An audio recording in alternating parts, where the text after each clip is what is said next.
लोये सर्वसाम्पूर्णम् नम्योणिचिणं वीनम् अनन्तवर्णानगंसंसामं मोक्षामि नियमसारं केवलसुतकेवलीभणिनं सतीर्थवीरप्रमुखाजगमे प्रवर्ते निज तत्त्वबोध पाकर सब लोक हर्षे दुर्भावनान आवे मन में कदापि निर्विघ्न निरविकारी आराधना प्रवर्ते। 55 नंबर के स्वाध्याय के बाद अब आगे नया विषय प्रारंभ कर रहे हैं। 39 गाथा से लेकर के 46 नंबर की गाथा तक क्या विषय आया, क्योंकि 38 गाथा शुद्ध भाव अधिकार की और उसके बाद 55 नंबर के कलश में आत्मा का स्वरूप कैसा है, कैसे प्राप्त होता है, एक पॉजिटिव बात दी थी। उसके बाद 39 नंबर से 46 नंबर की गाथा तक आत्मा में क्या क्या नहीं है, राग नहीं है, द्वेष नहीं है, कर्म नहीं है, कषाय नहीं है, शरीर नहीं है, नाना प्रकार के विकारी भाव नहीं है, इन सब का निषेध किया।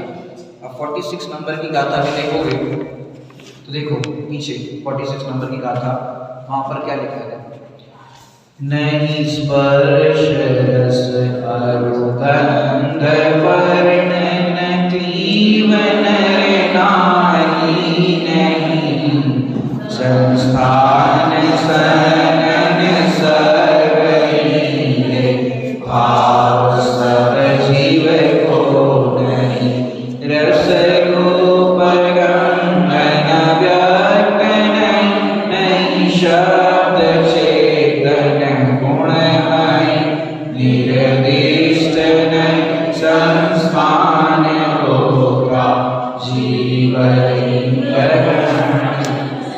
मैंने 39 से लेकर के 46 गाथा तक आत्मा में क्या क्या नहीं है, यहाँ पर बताया स्पर्श रस गंध वर्ण नहीं है और फिर इंद्रियां नहीं है। तो ये सब जो बातें आई तो इतनी 46 गाथा तक जो विषय आया आत्मा में क्या क्या नहीं है उसकी बात है। अब 47 नंबर की आगे जो गाथा आने वाली है, आत्मा कैसा है, किसके जैसा है, ये 47 नंबर की गाथा में बताएंगे।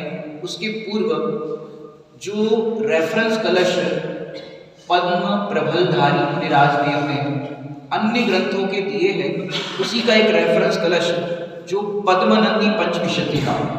इस प्रकार एकत्व सप्तती में श्री पद्मनंदी आचार्य देवकृत पद्मनंदी पंचविंशति का नामक शास्त्र में एकत्व सप्तती नामक अधिकार में 79वें श्लोक द्वारा कहा गया है।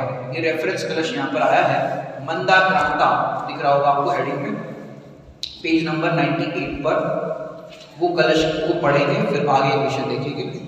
बहुत सुंदर कलश है और जिसको ज़्यादा कुछ समझ में नहीं आता हो, ज़्यादा नॉलेज नहीं हो शास्त्र की, खाली इतना सा भाव समझ ले तो उसका कल्याण हो सकता है।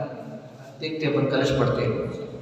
आत्मा भिन्नस्तदनुगतिमत् कर्म भिन्नं तयोर्या प्रत्यासक्ते भवति विकृति सापि भिन्ना तथैव कालक्षेत्र प्रमुखमपि यत् तच्च भिन्नं मत्तं मे भिन्नं भिन्नं निज गुणकला लंकृतं सर्वमेतत्। बहुत सुंदर कलश है। ये जो ग्रंथ है वो है पद्मनंदी पंचविंशति का, चरणानुयोग प्रधानता वाला ग्रंथ है, पद्मनंदी पंचविंशति का। अब यहाँ पर जो मूल कलश पद्म प्रबलधारी देव ने लिखे हैं मुनिराज है, जो नियम सार के टीकाकार है वो मुनिराज है। क्या नाम है उनका? पद्म प्रबलधारी मुनिराज। और ये जो ग्रंथ की अपन रेफरेंस चर्चा कर रहे हैं वो है पद्मनंदी आचार्य, वो आचार्य है और ये मुनिराज है, दो अलग अलग है।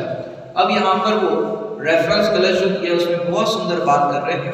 देखिए श्लोकार्थ नीचे, मेरा ऐसा मंतव्य है कि, क्या कह रहे हैं यहाँ पर, मिल गया सबको? मेरा ऐसा मंतव्य है कि, मंतव्य क्या होता है? मंतव्य मतलब मेरा ओपिनियन, मेरा अभिप्राय। जैसे कोई मीटिंग बैठती है समाज की या कहीं पर भी, घर गृहस्थी में भी, तो फिर किसी बिंदु पर किसी प्रसंग में बात करते हैं और सब अपनी अपनी बात बताते हैं और उसमें क्या होना चाहिए, कैसे होना चाहिए, तो बोलते कि नहीं भाई इसमें मेरा मंतव्य ऐसा है कि कोई बीमारी हो गई, इलाज करा तो भैया इसमें मेरा डॉक्टर का ऐसा मंतव्य है कि इसमें ऐसा करना चाहिए। मंतव्य होता है कि नहीं होता? ऐसे यहाँ पर पद्मनंदी स्वामी कह रहे हैं मेरा ऐसा मंतव्य है। अब तुम्हारा क्या मंतव्य है सब अपना अपना चेक करना। या पद्मनंदी स्वामी कह रहे हैं मेरा ऐसा मंतव्य है, तुम्हारा क्या मंतव्य भैया? बोलो देखो भैया क्या मंतव्य है?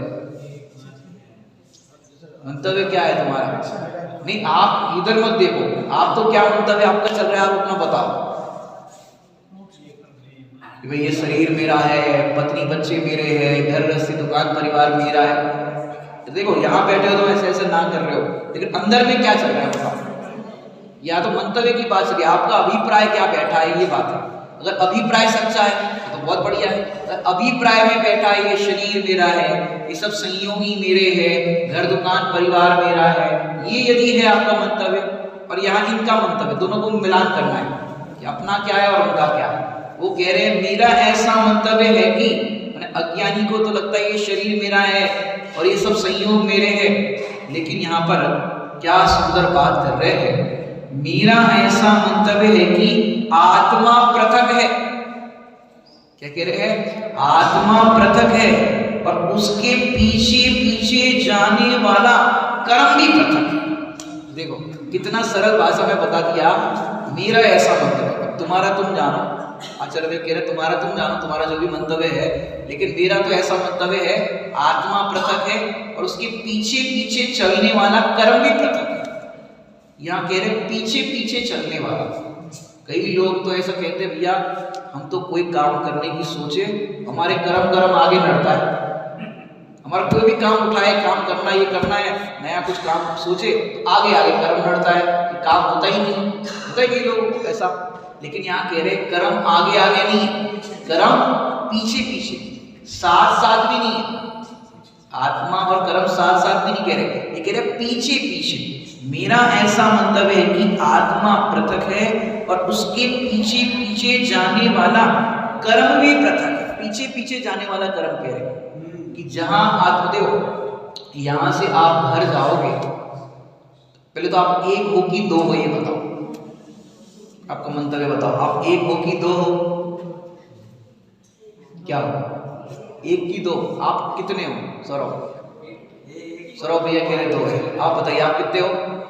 एक और दो मान के घर से। हाँ ये कह रहे है एक और मान के चल रहे दो, ठीक है एक मान के चल रहे दो। जब एक बार समझी भाई साहब ने ऐसे ही कोई विषय सभा में लिया था, तब खनिया नाना की बात है, तब वहाँ के जो विद्यार्थी पढ़ते हैं नंदीश्वर विद्यालय में वो भी बैठे थे। तो पास के ही गांव का एक मोहारी का बच्चा वहाँ पर बैठा था, तो प्रवचन चला और ऐसी बात ऐसा मिली कि फिर लिया एक है कि दो है। तो वो बच्चा बोला कि मैं जब मोहारी गांव से आया था तब दो था और प्रवचन सुनकर के एक हो गए। पास के गांव के बच्चे, तो जो बच्चों को मन में लगता है वो बता देते अभिप्राय में, जब आया था तब तो दो ही मान रहा था, लेकिन प्रवचन सुनकर के पता चला एक है। आत्मा पृथक है, पीछे पीछे चलने वाला कर्म भी पृथक है। माने देखो बाबूजी युगल जी साहब कहते थे इसके लिए कि कर्म तुझे मेरे साथ आना हो ना तो आ जा। क्या कह रहे? तुझे मेरे साथ आना हो तो आ जा, मोक्ष में आना हो तो भी आ जा। क्या कह रहे? मेरे साथ आना हो तो आ जा, मोक्ष में आना हो तो भी आ जा। क्यों? तू यहाँ भी मेरे से भिन्न है, यदि मोक्ष में भी आएगा तो भिन्न रहेगा। मेरे को क्या टेंशन है बताओ? अभी भी अगर तेरे को पीछे पीछे आना है तो मेरे को कोई प्रॉब्लम नहीं है, और मोक्ष में भी आएगा, हालांकि वहां पर तो नहीं आएगा, लेकिन वहां पर भी आए तो मेरे को क्या चिंता है, तुम मेरे से पृथक ही है ना। तो यहाँ पर कह रहे हैं मेरा ऐसा मंतव्य है, और कर्म कहाँ चलते? आगे नहीं, साथ में नहीं, पीछे पीछे।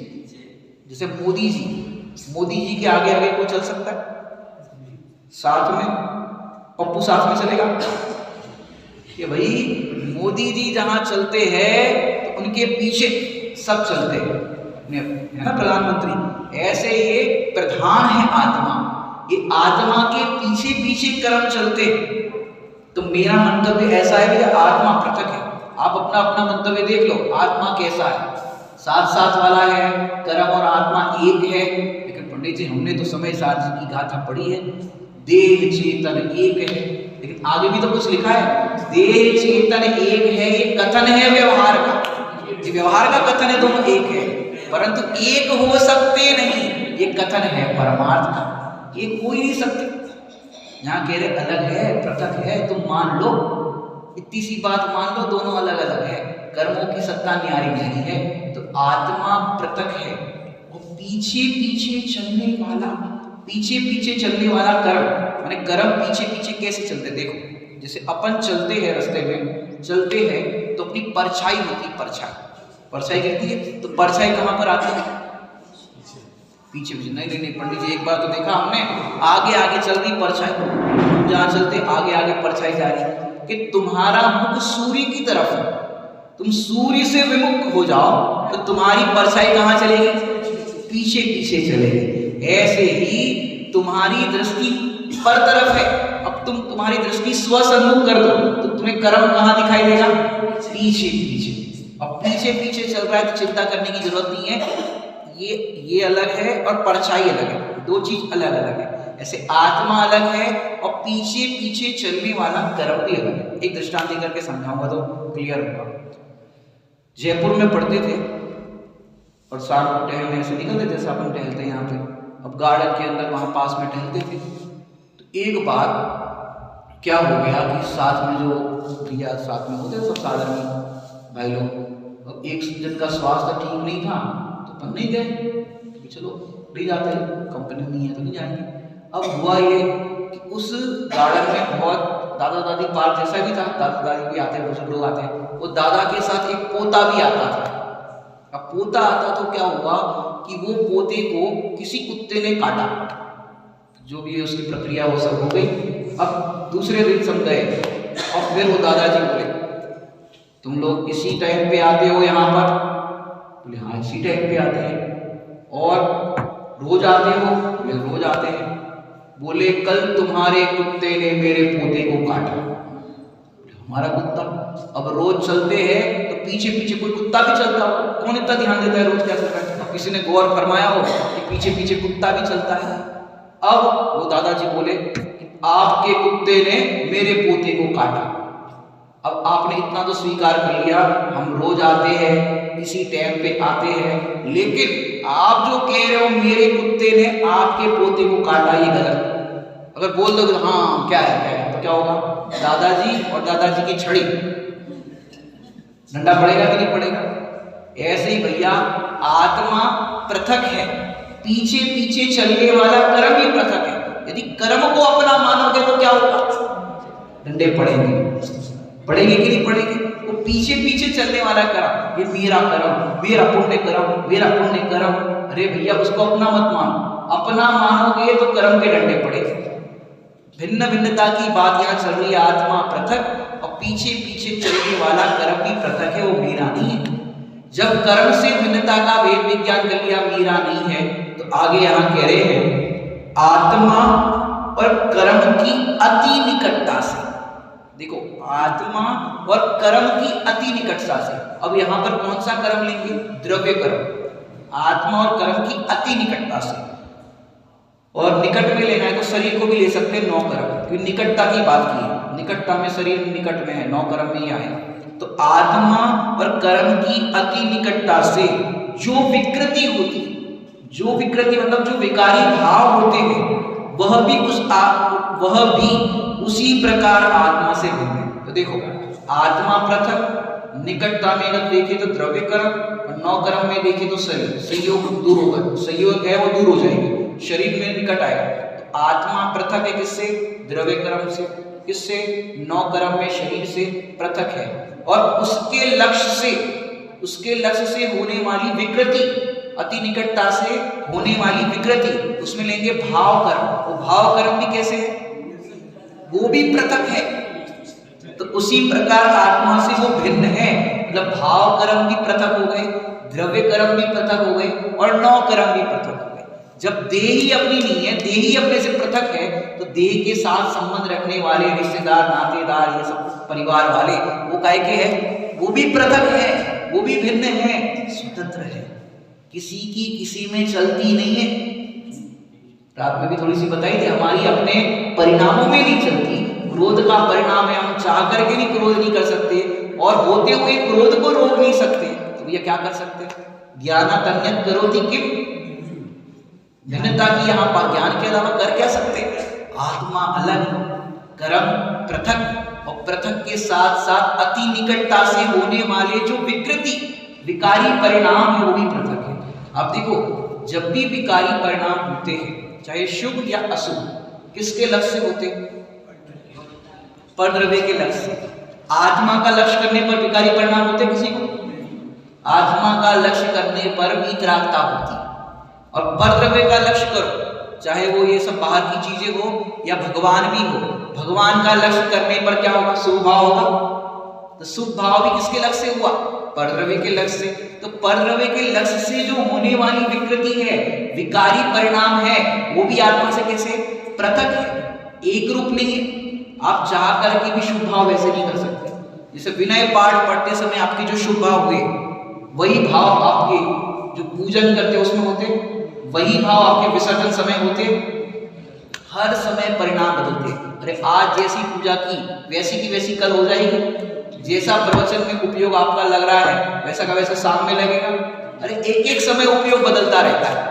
तो हम कहते हैं हमारे परिणाम, हमारे परिणाम। अरे तुम्हारे परिणाम है ही नहीं, ये तो पृथक है। जीव जुदा पुद्गल जुदा, इष्टोपदेश की अंतिम, जीव जुदा पुद्गल जुदा, यही तत्व को सार, और जो कछु भी है वो सब वाही को विस्तार, वो सब उसी का विस्तार है। पूरे जिनागम का कहो, चार अनियोग का कहो, सार तो इतना ही है, जीव जुदा और पुद्गल जुदा, ये सब भिन्न भिन्न है, पृथक पृथक है। तो देखो पहला पॉइंट क्या पता है, सबको याद हो जाना चाहिए। जो विषय चले सुने, कम से कम अपने मेमोरी में रहेगा, याद रहेगा, भेद विज्ञान के लिए, चिंतन के लिए अवसर मिलेगा। ये तो सुना और सुन करके फिर भूल भुला गए, ऐसा नहीं। पूर्व का विषय याद हो गया सबको, 55 नंबर के कलश का मूल टारगेट वाली बात तो याद होगी। ऐसे आत्मा में रुचि क्यों नहीं करता, और 7 बोलों के द्वारा आत्मा का स्वरूप बताया, बराबर। तो यहाँ पर जो मेन बात बता रहे, देखो आत्मा पृथक है एक बात, और कर्म पृथक है दो बात। आत्मा पृथक है और उसके पीछे पीछे चलने वाला कर्म भी पृथक है। फिर तीसरी बात बताइए, आत्मा और कर्म की अति निकटता से है क्या? अति निकटता। एक दृष्टांत पहले दे चुके, वो दूध का ग्लास पी रहे थे सेठ जी, वो दूध का ग्लास और ऊपर छिपकली, वो दोनों की अति निकटता से उनको भ्रम हो गया। क्या भ्रम हो गया?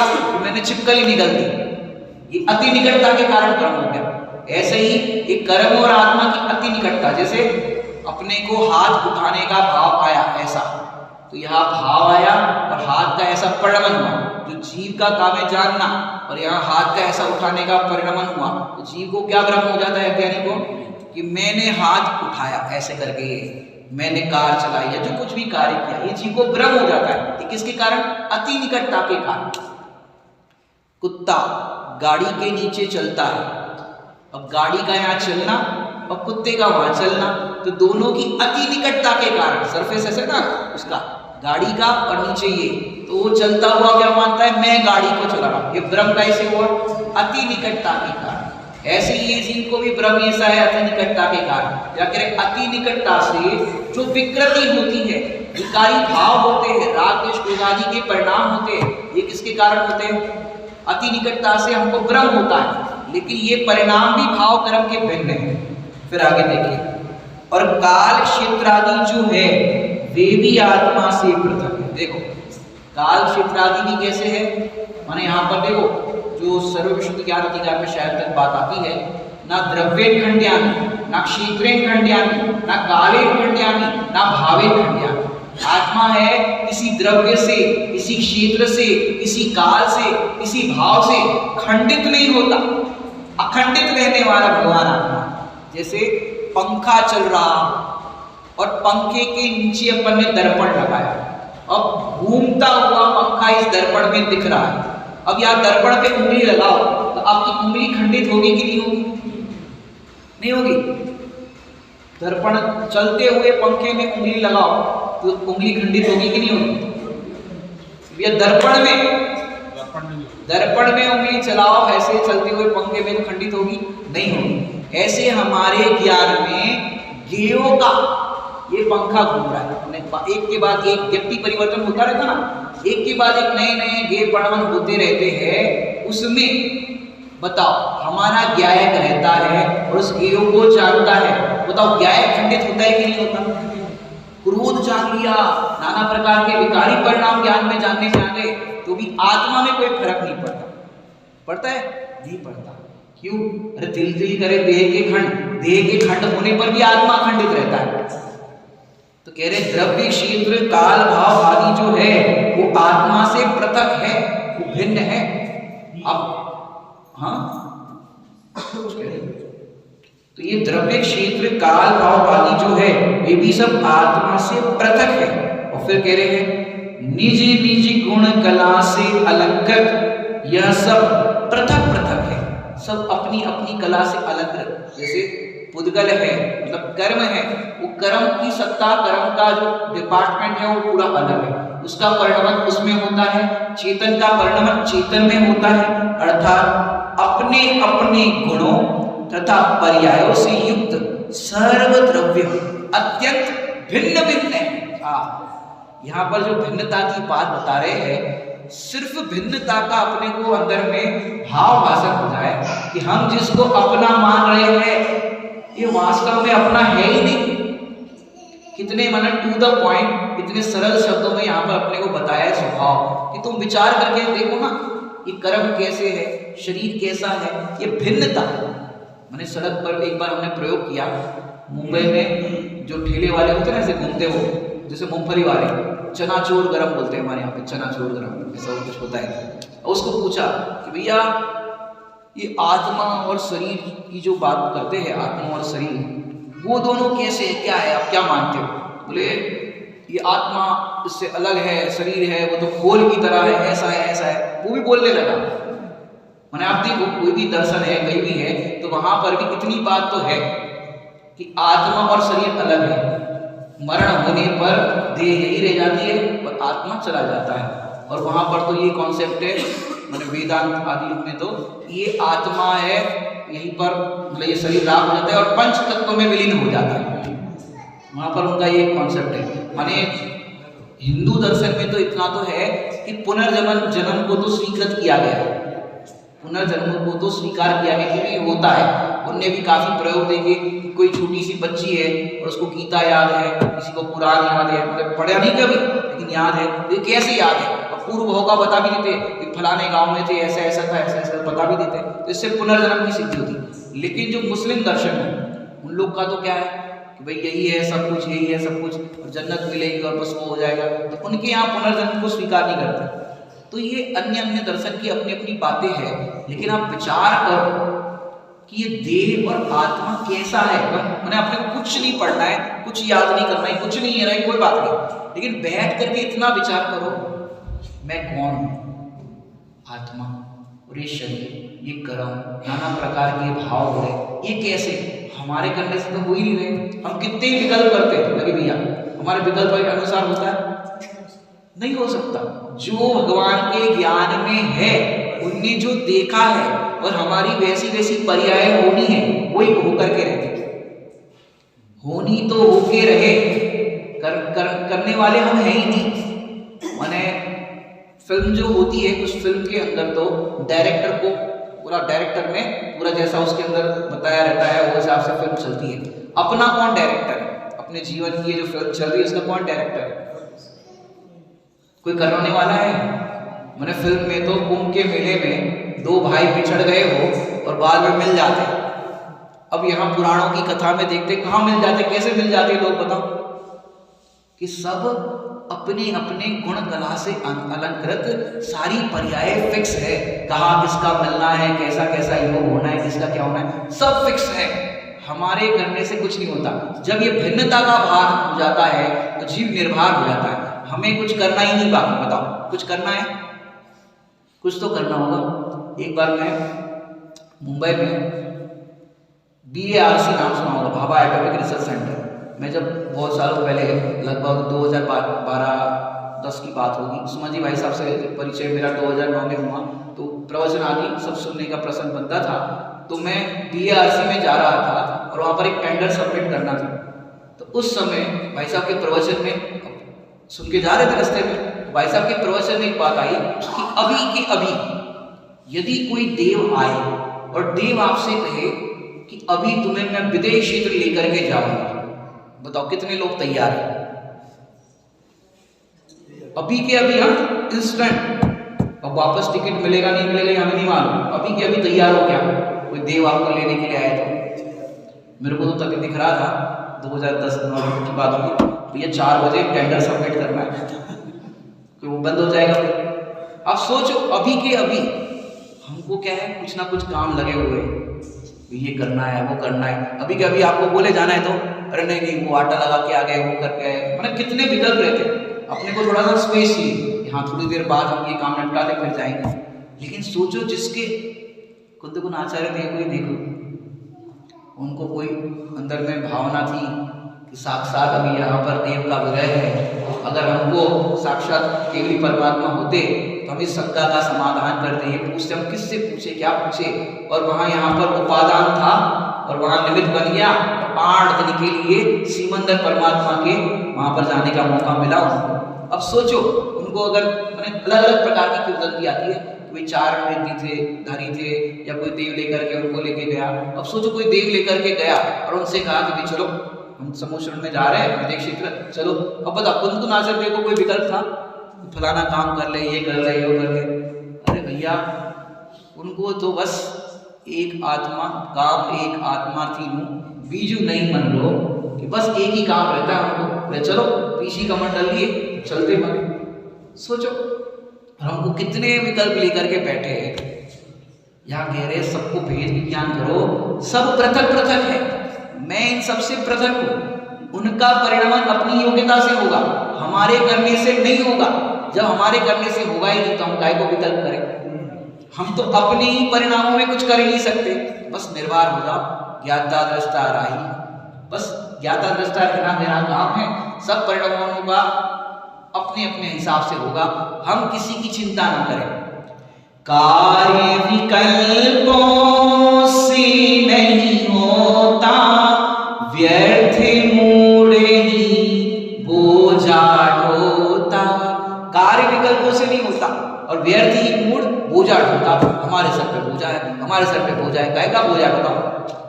ये विकल्पों का बोझा लेता है, और विकल्पों का बोझा लेने की भी जरूरत नहीं है। तेरे हिसाब से कार्य नहीं होगा, उसका स्वतंत्र है, जब होना है तब होगा। अभय कुमार जी भाई साहब ने जब डॉक्टर साहब की जो क्रमबद्ध पर्याय आई, तो उसको और थोड़ा सा ये करने के लिए उन्होंने क्रमबद्ध पर्याय निर्देशिका लिखी, प्रश्नोत्तर आदि और बहुत सारी चीजें और सरल करके उन्होंने लिखी।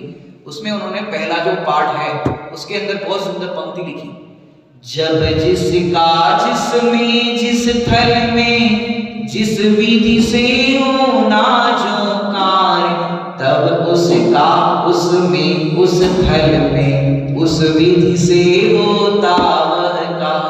बस ये 2 लाइन याद करना। हालांकि देखो, जो कार्य जैसे होना है वो बराबर है, लेकिन उसके संबंधित आपके वो विकल्प भी उसमें क्रमबद्ध है, वो भी फिक्स है कि भाई जब कार्य फिक्स ही है, हमने मान लिया कार्य फिक्स है, तो हमको विकल्प क्यों होते उस संबंधी? अरे वो भी विकल्प फिक्स है, वो विकल्प भी वैसे ही होने योग्य है, होंगे ही होंगे, उसको भी अवॉइड नहीं कर सकते। जब तीर्थंकर परमात्मा नेमिनाथ तीर्थंकर ने घोषणा कर दी 12 साल के बाद द्वारका चलेगी, कौन निमित्त होगा? उनके भी सबके नाम आ गए, लिस्ट बन गई पूरी। भाई ये कौन है? दीपा है, आपका नंबर है भैया, आपके निमित्त से जल्दी है, आप सोचो क्या करना है। बोले मैं यहाँ रहूंगा ही नहीं, तो निमित्त काय को बनूंगे, ऐसा पाप क्यों करो? इतनी सारी द्वारका चले, कितने जीवों का था, तो मैं यहाँ रहूंगा ही नहीं। उनका केस सॉल्व हो गया।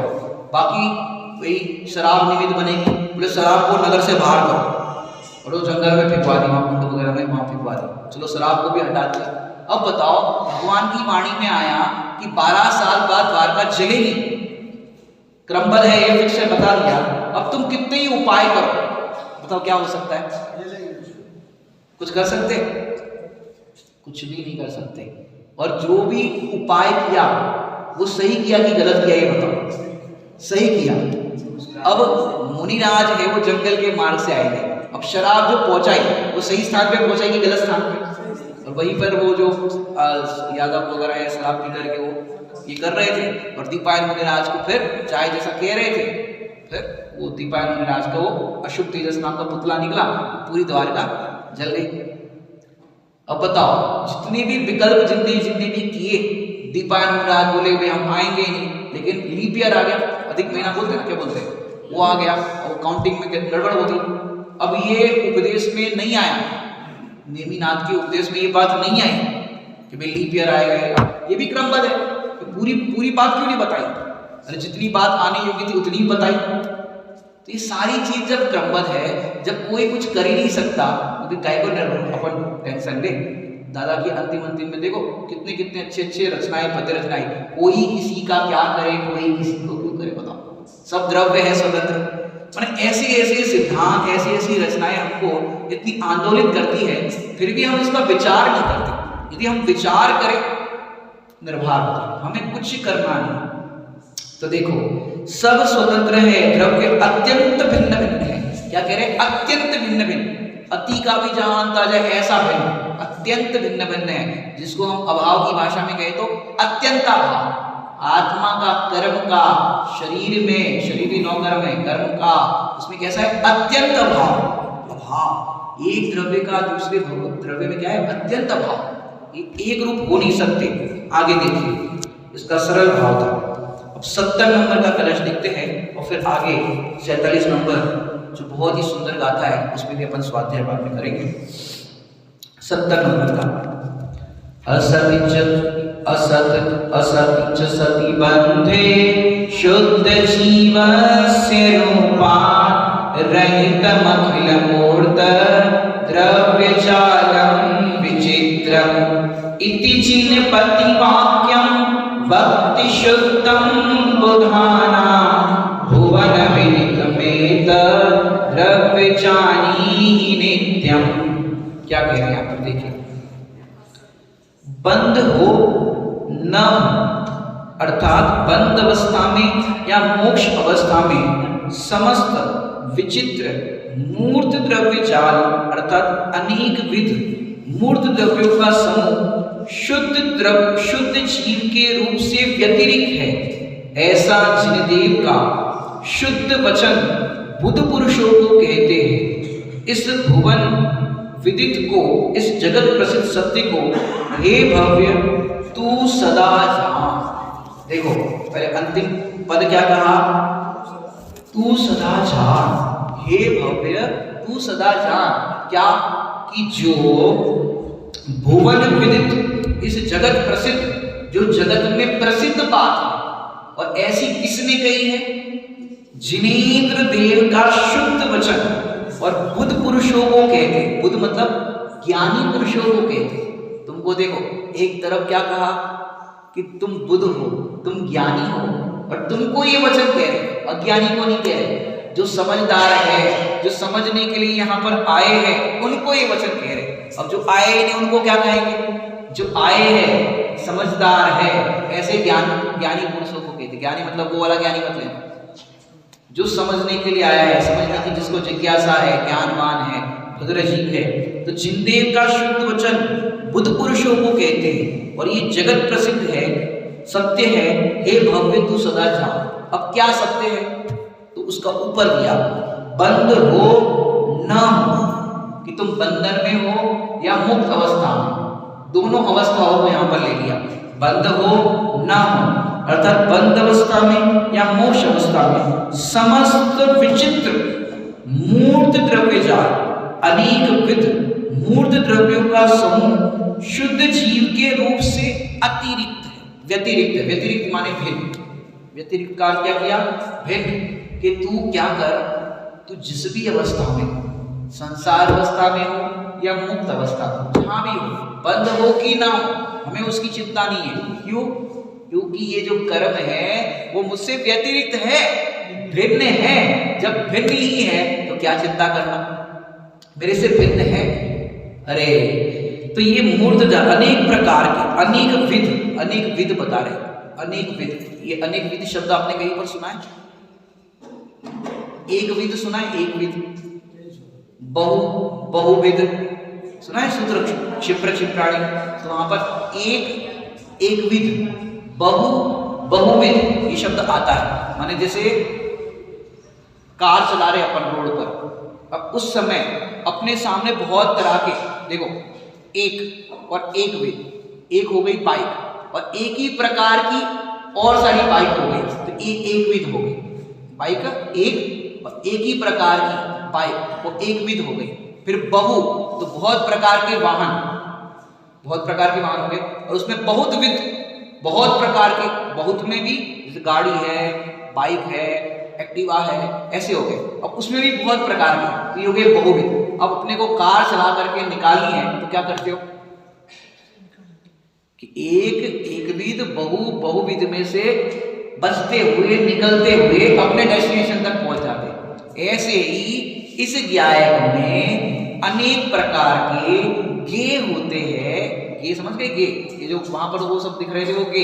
ऐसे इस ज्ञायक में अनेक प्रकार की जो गे झलकते हैं, वो गे जिसको यहाँ पर लिया अनेक विध, वो मूर्त द्रव्यों का समूह। वहां पर रास्ते में बहुत प्रकार के वाहनों का समूह था, तो अनेक प्रकार के समूह उससे शुद्ध जीव के रूप से व्यतिरिक्त है, कि वो शुद्ध जीव के, हमारी कार है, उसे ये सब क्या है? भिन्न है। जब भिन्न है तो बचते हुए निकल जाते अपने डेस्टिनेशन तक। ऐसे ही हमको नाना प्रकार के गेयों के बीच में से, गे आकारों के बीच में से निकल करके अपने डेस्टिनेशन तक पहुंच जाना है, कहीं पर भी अटकना नहीं, भटकना नहीं है। तो ऐसे शुद्ध जीव के रूप से व्यतिरिक्त है। और दूसरा नियम सार में तो ये बात आई, जो असति च सति बंधे, ये जो विभाव भाव होते हैं ना नाना प्रकार के, ये विभाव भाव स्वभाव में असत है, उसकी सत्ता अपने में है ही नहीं। जब सत्ता अपने में है नहीं, भिन्न ही है, तो उसकी क्या चिंता करना। अब हमें उसकी चिंता ही नहीं, चाहे बंद हो या ना। क्यों? हम तो भिन्न है ना। जब कम बंद हो कि ज्यादा बंद हो, क्या फर्क पड़ता है? मुक्ति हो कि नहीं हो, हमें क्या फर्क पड़ता है? हमने अभी ही मुक्त स्वभाव देखा ना। जब अभी ही मुक्त स्वभाव देखा, हमें बंद हो ना हो उसकी चिंता हट गई। तो ऐसे ज्ञानियों का, बुद्ध पुरुषों का वचन है कि भैया बंद हो कि ना हो, शुद्ध जीव से ये व्यतिरिक्त है, भिन्न है। कौन? एक कर्म। एक कर्म है, कैसे है? ये आत्मा से व्यतिरिक्त है, भिन्न है, इसलिए तुम उसकी चिंता मत करो। तुम तो बस भिन्न देखो, भिन्न जानो, और इन सबसे भिन्न अनुभव करो, मैं आत्मा हूं।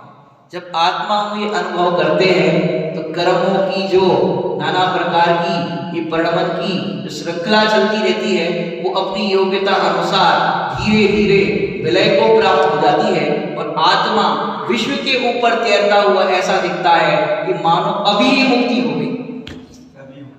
जो पंडित साहब ने वैराग्य द्वादशी में लिखा, मुक्ति मानो मिली जब मिला जानन हार, कह सकूं नहीं हुआ मोहि आनंद अपरंपार।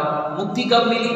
जब जाननहार मिल गया, तो फिर मानो मुक्ति ही मिल गई, सारे बंधन ही चले गए, और कितने ही बंधन होने हो जाओ। देखो, मुक्ति मिलेगी तब की बात नहीं कह रहे, अभी ही मुक्ति मिली। जब मिला जाननहार, ये जाननहार मिल गया तो मानो अभी ही मुक्ति मिल गई। कैसे मुक्ति मिली?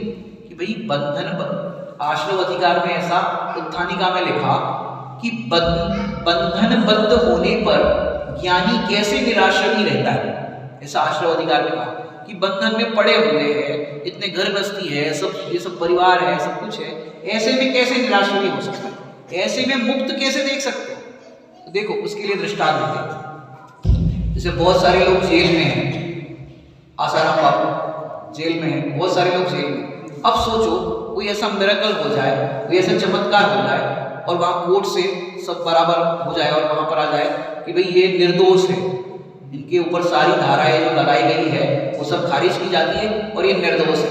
अब वो जो लेटर है जो भी उसका क्या बोलते हैं वो आ जाए, वहाँ से कागज आ जाए कोर्ट से, और वो शनिवार को शाम को 5 बजे वो जो अधिकारी है पुलिस स्टेशन में जहाँ पर वो जेल में है उसके हाथ में 5 बजे आए।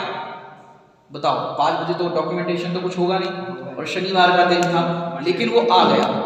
अब जो भी उनके थोड़े बहुत लोग होते पुलिस वालों में, उसने जब देखा अरे बापूजी आप तो निर्दोष, उनने जा करके उनको खबर करी बापूजी अब चिंता की कोई बात नहीं, आप निर्दोष हो, आपको बाइज्जत बरी किया गया है, कोर्ट से ऐसा आदेश आ गया है। अब मुझे एक बात बताओ 5 बजे कोई डॉक्यूमेंटेशन होगा नहीं और अभी उनको रिलीज नहीं किया जाएगा, अभी उनको छोड़ा नहीं जाएगा, लेकिन बता दिया तुम निर्दोष हो और अब तुम्हारा निकलने का टाइम आ गया। अब वो शनिवार का दिन था, नेक्स्ट डे क्या है रविवार को भी कोई डॉक्यूमेंटेशन होगा नहीं, और सोमवार को आ गया 15 अगस्त, उसके बाद कुछ और आ गया, उसके बाद कोई नेता खत्म हो गया, उसके बाद कुछ एक हो गया। अब 1 हफ्ते तक पूरा डॉक्यूमेंटेशन में समझो समय लग रहा है। अब 1 हफ्ते तक वो जेल में है और 15 अगस्त के दिन बूंदी के लड्डू बन रहे हैं और खीर बनी है, जब त्योहार होता है कुछ होता है तो मिठाई भी बनती है। अब वो मिठाई खाते समय कैसा लग रहा है? मैं तो मुक्त हूँ। लोग कह रहे थे भैया कब छूटेंगे, क्या होगा, लेकिन जब इतना पता चल गया कि कागज आ गया है मुक्त हूँ, तो बताओ कितनी टेंशन होगी, कितनी आकुलता होगी। होते हो भी टेंशन नहीं, अरे भैया खीर थोड़ी सी आपको कम मिलेगी क्योंकि सबको बराबर बंटना है, बोले कोई बात नहीं कम मिला रहे मत ही दो, अब तो छूट रहे फिर तो आराम से। सोचो जब बंधन में पड़ा हुआ, जेल में पड़ा हुआ व्यक्ति, उसके वहां पर उसको ये आ जाए कि तुम मुक्त हो, तुम निर्दोष हो, और जैसे ही भले ही वो अपने 1 हफ्ते तक वो बंधन में रहेगा लेकिन चिंता नहीं होती। ऐसे ही हमको यहाँ पर मुक्त स्वरूप बताया, बंधन में हो कि मुक्त हो, तुम मुक्त ही हो। जब ये समाचार दिया, किसने दिया? जिनदेव का शुद्ध वचन, जिनेंद्र भगवान ने शुद्ध वचन का, शुद्ध वचन। देखो बाहर के नेताओं के वचन तो कैसे होते हैं, जब वोट लेने के लिए आते ना, भैया हमको वोट दो, हम तुमको अच्छी सड़क देंगे, विकास करेंगे, ये करेंगे, वो सब बोलते हैं। और जब आप वोट दे देते हो उसके बाद क्या होता है भैया? भूल जाओ क्या कहा था, भूल जाओ। वो एक नेता के वचन, और ये मोक्ष मार्ग के नेता के वचन, इनने कहा ऐसा होगा तो ऐसा होगा ही, चिंता करने की बात नहीं। इनके वचन मतलब कभी भी फरेंगे नहीं। स्वामी जी कहते थे ज्ञानियों के, मुनिराजों के, आचार्यों के वचन जो होते अफर होते, एक बार उन्होंने ऐसा कह दिया, स्टेटमेंट दे दिया तो फिरेगा नहीं, ऐसे वचन होते हैं। तो ऐसा यहाँ पर कह रहे हैं कि देखो बंधन में हो तो बंधन की चिंता मत करो, इसी बंधन के काल में तुम मुक्त स्वरूप अनुभव करो कि मैं तो मुक्त हूँ। क्यों? ये मेरे से भिन्न है, व्यतिरिक्त है। जब भिन्न ही देख लिया, बताओ क्या टेंशन है, क्या चिंता है? गलती तो हमारी बंधन भी नहीं है अभी, लेकिन तुम बंधन में पड़े हो ऐसा मान रहे हो, मान्यता में बंधन है। एक पुराना दृष्टांत सुना होगा कि 100 ऊँटों का काफिला था और उसके अंदर रात को कहीं पड़ाव डाला था रेगिस्तान में। अब 99 ऊँटों को तो खूंटा से बांध करके रस्सी से सब वो बांध लिया, अब एक ऊँट के लिए कम पड़ गया, वो ऊँट बैठे ही नहीं नीचे। तो फिर क्या किया, किसी ने बोला भैया ऐसे एक्टिंग कर लो खाली, और एक्टिंग किया, ऐसा ठक ठक किया, उसको नीचे लाया और ऐसे ऐसे गले में कर लिया, बैठ गया। सवेरे 99 ऊँटों को खोला तो वो चलते बने, अभी उठ ही नहीं रहे, तो बताओ क्या करोगे? बोले उठ ही नहीं रहे, बहुत उसको धक्का मारा, ये करा। तो किसी ने कहा कि भैया रात को तुमने बांधने की एक्टिंग की थी? बोले हाँ की थी। तो ऐसा उल्टा करो, जैसे उल्टा, बांधा तो नहीं था और ऐसा उल्टा किया, उठ करके चलता बना। ऐसे ही तुम्हारी मान्यता में क्या है, मैं बंधा हुआ, बंधा नहीं है, मान्यता में मान रहा है बंधा है। और जो ऊँटों को भी बांधा गया था उसमें भी ऊँट रस्सी से नहीं बंधे थे, रस्सी से रस्सी बंधी थी। ऐसे कर्म भी हमको नहीं बंधे, किससे बंधे हैं? कर्म से बंधे। उस समय भी आत्मा कैसा है? मुक्त है, भिन्न है, व्यतिरिक्त है। और जो बंधन के काल में भी अपने को मुक्त अनुभव करता है, इन कर्मों को व्यतिरिक्त अर्थात भिन्न अनुभव अभी ही मुक्त हो गया हो। जो मोक्ष की बात आती है, मोक्ष मुक्त इसकी बात आती है ना, उसका अगर इंग्लिश में अपन देखें तो क्या होता है अर्थ मुक्त का, मोक्ष का अर्थ हाँ सैल्वेशन।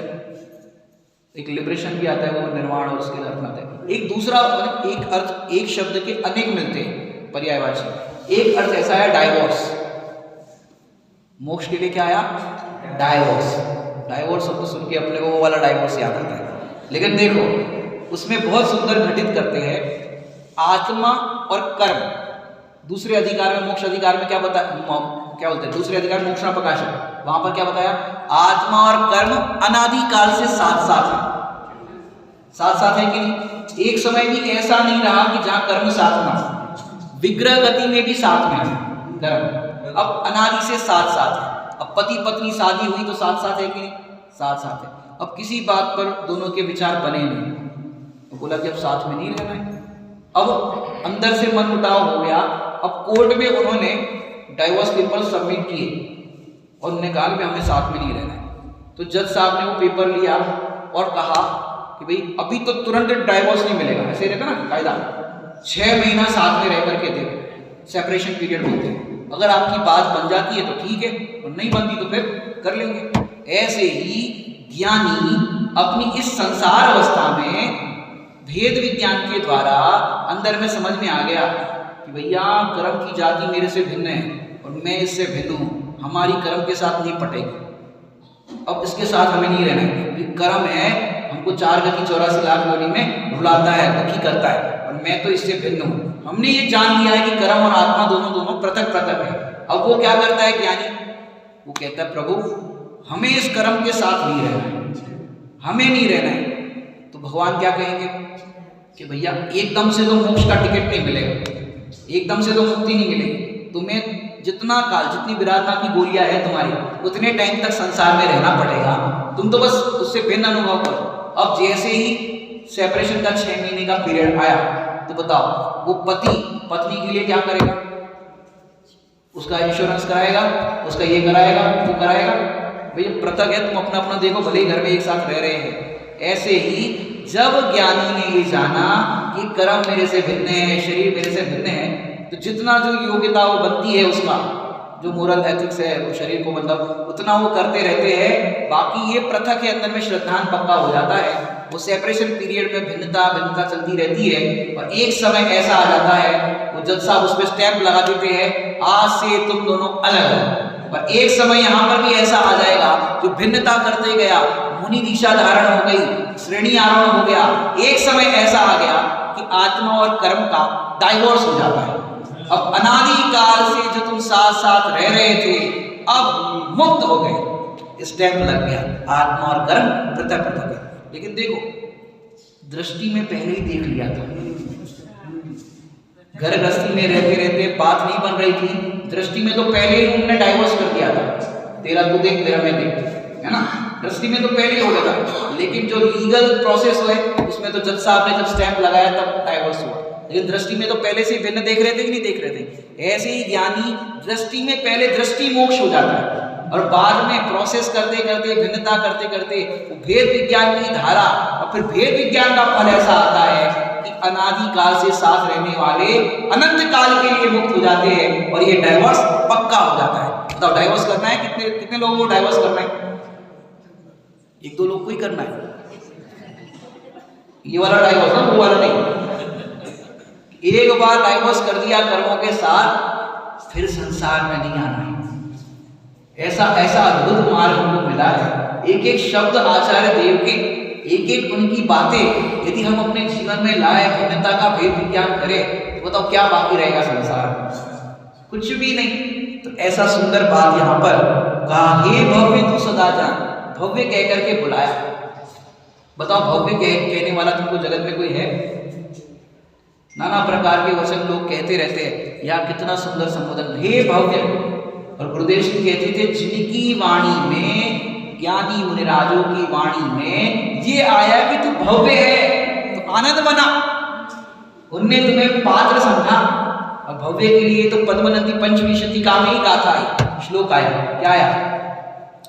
जिस जीव ने प्रसन्न चित्त होकर के अपने इस भगवान आत्मा की बात सुनी है, भावी निर्वाण भाजना, उसका अल्प काल में निर्वाण होगा। प्रसन्न चित्त से सुनिए, उसे तो अंदर में ये हुआ है कि ओ ये तो मेरी बात है, इसमें तो मेरा ही प्रयोजन भाषित होता है। इस चित्त से जिसने सुना है उसके लिए कहा भव्य, क्योंकि इतनी बात कौन सुने। सोचो, किसी को फुर्सत नहीं है ये बात सुनने के लिए। मंदिर आए, ढोक दी, कई लोग तो बाहर से ही करके चले जाते कि भाई हो गया दर्शन, भगवान दिख रहे। मानसतम हो तो मानसतम दिन करके चले जाते, हो गया दर्शन, और फिर लगे फुर्सत नहीं है। गुरुदेव जी के काने पढ़ना दुर्लभ है, काने पढ़ना तो पुण्य के उदय से होता है, लेकिन ये जो सुना, वो सुनना और सुन करके गुनना, ये पुरुषार्थ से होता है। सुनने वाले देखो, अब पूरा उसका हिसाब लगाओ, कितने लोगों को जैन धर्म मिला, कितने लोगों को, मैंने नामधारी तो जैन है, नेम प्लेट पर जैन रखते हैं, इन कितने लोग मंदिर आते हैं, उसमें से देखो कितने लोग पूजा पाठ में हैं, कितने लोग स्वाध्याय सुनते हैं, कितने लोग स्वाध्याय सुनने के बाद चिंतन मनन करते हैं, कितने लोग है वो तत्व निर्णय करते हैं, और कितने लोग है वो पुरुषार्थ करके समय दर्शन की प्राप्ति करते। कितना कितना कितना दुर्लभ है, सोचो। और हम यहाँ तक आ गए हैं कि हमारी भली होना है, और बस अब नहीं चूकना है। अब जो यहाँ समझाया जा रहा है, जो आचार्य भगवान कह रहे हैं, उसको बस स्वीकार करो, उसको बस हमें। और देखो, जो घोड़ा होता है ना, घोड़े को ऐसा वो लगाते ना, क्या करते हो ऐसा कि तुम्हें यहाँ वहाँ नहीं भटकना है, सीधा रास्ता, सीधा रास्ता। ऐसे ही यहाँ पर दो डिवाइडर अपन लगा दो, दो ऐसे लगा दो, अपने को यहाँ वहाँ नहीं देखना है। क्योंकि देखो, जो एग्जामिनेशन हॉल होता है ना, उस एग्जामिनेशन हॉल का रूल्स क्या होता है, सब अपना अपना पेपर हल करो, यहाँ वहाँ देखना अपराध है। ऐसे ये जीवन की परीक्षा भवन है, इस जीवन की परीक्षा भवन में यहाँ वहाँ देखोगे, जैसे वहाँ यहाँ वहाँ देखते हो एग्जामिनेशन हॉल में, तो दंड मिलता है। ऐसे ही यहाँ जीव स्व की ओर दृष्टि ना करके यहाँ वहाँ दृष्टि करता है, तो उसको दंड मिलता है। मिलता है कि नहीं मिलता? जीवन की परीक्षा भवन है। इस परीक्षा भवन के अंदर मैंने एक आध बार तो वार्निंग मिलेगी, नीचे देख के अपना पेपर हल करो, इधर इधर ऐसा ऐसा नहीं देखो। ऐसे तुम अपना पेपर सॉल्व करो, दूसरा अपना पेपर सॉल्व करेगा, तुम अपना पेपर सॉल्व करो, क्योंकि अपना काम अपने को ही करना है। और जो अपना पेपर हल करते हैं पास हो जाता है। अब तुम दूसरे का कराने जाओगे तो अपना रह जाएगा ना, इसलिए भैया अपना ना रह जाए। अनादि से जीव ने अपना ही काम नहीं किया है और अन्यत्र उपयोग को भटकाया है। अब ऐसी गलती मत करो कि फिर से दोबारा आपको वही दुखों को भोगना पड़े और हम सुख से वंचित रह जाए। इसलिए भैया इस उपाय को जितने जल्दी कर लोगे उतना अच्छा है। आगे अपन 47 नंबर की गाथा है, बहुत सुंदर, उसको सुनाते हैं। सहिजानंदी शुद्ध स्वरूपी अविनाशी आत्म स्वरूप, सहिजानंदी शुद्ध स्वरूपी अविनाशी आत्म स्वरूप, सहिजानंदी शुद्ध स्वरूपी अविनाशी आत्म स्वरूप, निज में बताई यह अनंत उपकार है, उसके लिए जिन वाणी माँ को वंदना शतबार है, वंदना शतबार।